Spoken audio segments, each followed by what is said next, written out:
So I go, man, f you. I suck this fool, bitch. Next thing I know, me and Quan throwing hands in the middle of the bus. Now the driver doesn't know what to do. Stop it, you two right now. I'm kicking you both out. Bam! We tore up that whole bus.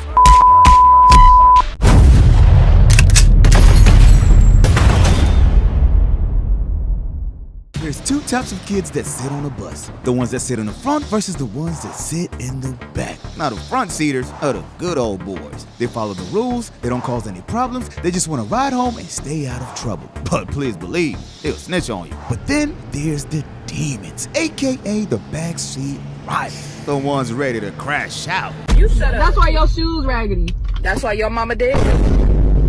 Dead as hell. What shoes she got on? What shoes she got on her casket? You know these kids, they eat on the bus, they fight on the bus, they want all the smoke. Now, my middle school had rules when it came to riding the bus. First thing first, all kids must have assigned seats. At no time were you allowed to sit with the homies. That's right, my guy. See, the school knew the easiest way to stop badass kids from acting up is by having designated seats. Rule number 2, no fighting. Fighting is the quickest way to get banned from the bus. Rule number 3, no eating or drinking on the bus.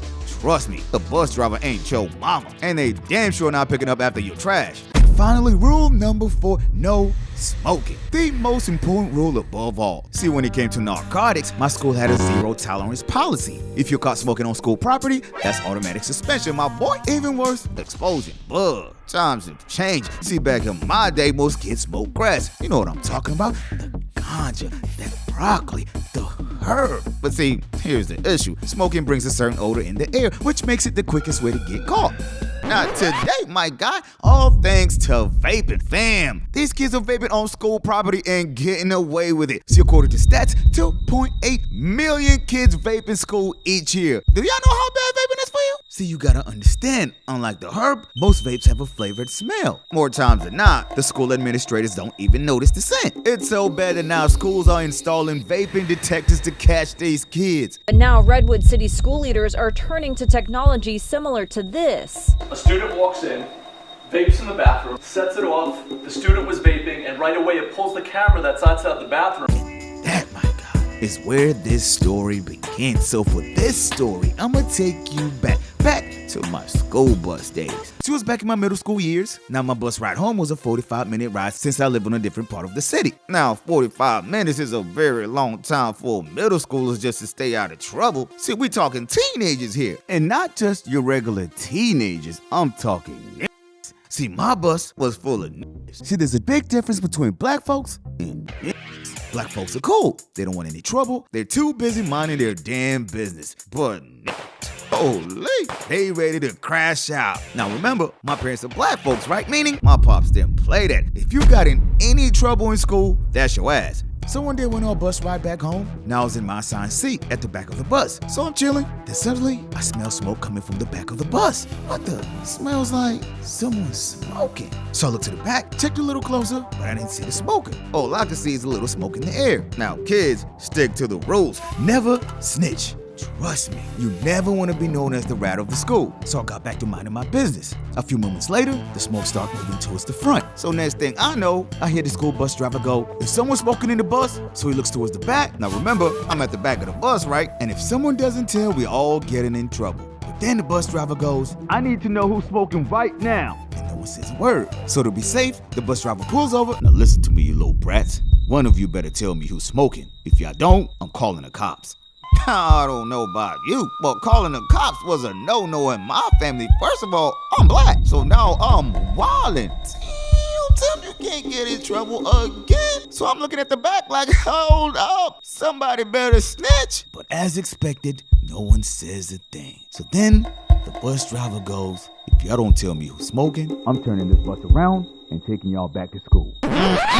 See, returning to school means each student will have to call their parents and have them come pick them up. Hell no. I'd rather die than call my parents. See, I have the type of parents that you never want to call while you're in trouble in school. My parents will F you up first and then ask questions later. So I go, yo, somebody better tell her I'm f***ing y'all up. Now we're at a standstill. No one says a thing. So I decide, F it, I'm taking it into my hands. So I look to the back seat, and then I notice one of the kids had his hand in his hoodie. So I go, "Yo, Quan, what's in your hoodie?" "Nothing." How about you mind your business, Tim? Now, on a normal day, I will mind my business, but homie just made it my business. And which, first of all, why is he so defensive? So now I'm thinking, oh, he did it. So I go straight for Quan's hoodie, but right before getting to him, the man slaps me dead in the face. Quan, what you do that for? I told you to mind your business. Now see, here's the thing. Whenever you get punched in the face in school property, you have two options. First, throw them ones. Or it can do nothing. But see, here's the thing. I'm not the let go type of kid. See, if you let go, the whole school's gonna think you're a punk. And trust me, you never wanna be the punk. See, punks get bullied. And one thing about me, my biggest weakness has always been my pride. I have a true Saiyan's pride. So I go, man, f*** you. I slap this whole bitch. Next thing I know, me and Quan throwing hands in the middle of the bus. Now the jumper doesn't know what to do. Stop it, you two, right now. I'm kicking you both out. Bam! We tow up that whole bus. So he gets in between us, separates us, and the man turns the bus around and returns to school. So onward, and Quan and I in the principal's office. The very first place I never wanted to be. Now, it's time to call my parents. Now, shook. So I go, Principal Johnson? Please don't call my dad. I'll do anything. Anything? Yes? Then tell me who smoked in the bus. Now remember, I'm a true believer in no snitching. But if someone gets you in trouble for something you had nothing to do with, snitch. So I go, Quan did it. That's right, my guy. I told. I'm not getting my ass whooped for something I had nothing to do with. So Mr. Johnson looks me dead in the eye, and he goes, okay, Tim, this time I'll let you go, but you better stay out of trouble. And boy, did that feel great. For the first time Mr. Johnson had my back, the man put me back in the bus. I got home, and thank God my parents never knew about the fire. So, moral of the story. If the truth is worth telling, then it is worth making a fool of yourself to tell.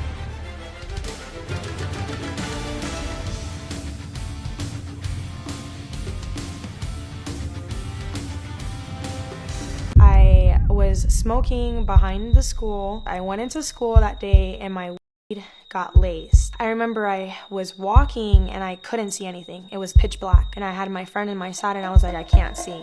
Like, I'm in a darkness. And I was like, oh my gosh, like, I'm gonna have to call my mom. So I didn't. I was like, I'm gonna push through. I remember sitting in the bathroom stall crying. I was like, God, I'm actually so sorry for putting myself in this circumstance and I didn't have to be here. Like, and I knew after that day that I wanted to be different.